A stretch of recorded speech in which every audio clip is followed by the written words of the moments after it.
lost. You know, one time. No, it's recording now. Oh, what? Hi, Lawrence. You're on the way to drop me off at the Methodist building next to Supreme Court for training for people that may do some lobbying today.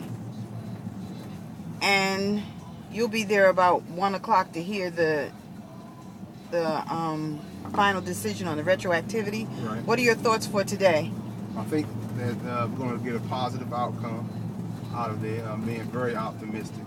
The vibe that I got from the Sentencing Commission was pretty good. Eric Holder's backing of retroactivity was a major plus. Even though we have a few complications as far as the guns and violence and things, they still have to go back in front of a judge to get resentenced. So every case will be decided on a case-by-case basis by a judge.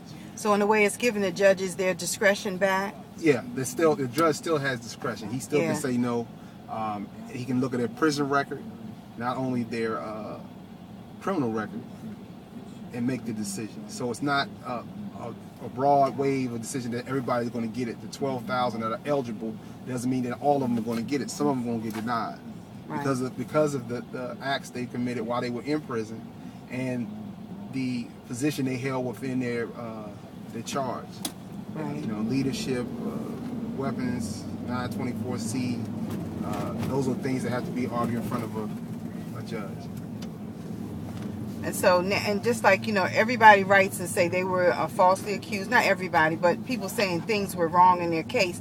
At this point, that's no longer important. What you want to do is go by your conduct and about your future.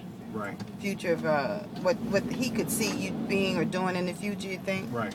And what you've done while you were incarcerated. Yeah. That's very important. Post-conviction behavior is very important. Yeah.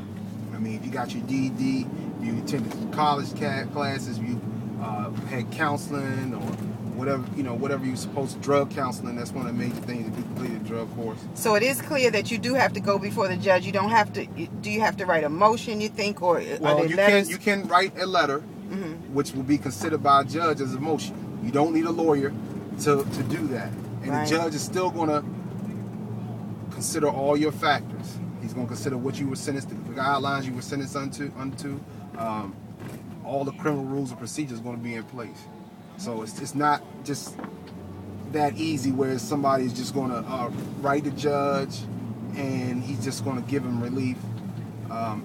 They have to consider all factors. Okay, and in your suggestion to people writing the letter to the judge, should they put a separate paper in or something to say, to make it easier for the judge to find these facts? Yeah, and they should express everything, all the factors of the case, and they should attach any certificates, anything they've accomplished while they were in prison, for proof of rehabilitation. Yeah. You know, and that's very important because he can see out of the 10, 15, 20 years that some people have done, that they've made an attempt to change, or they have changed their lives and lifestyle. Right. And they won't come back home and do the same thing. Because as always, you know, public safety is the big issue.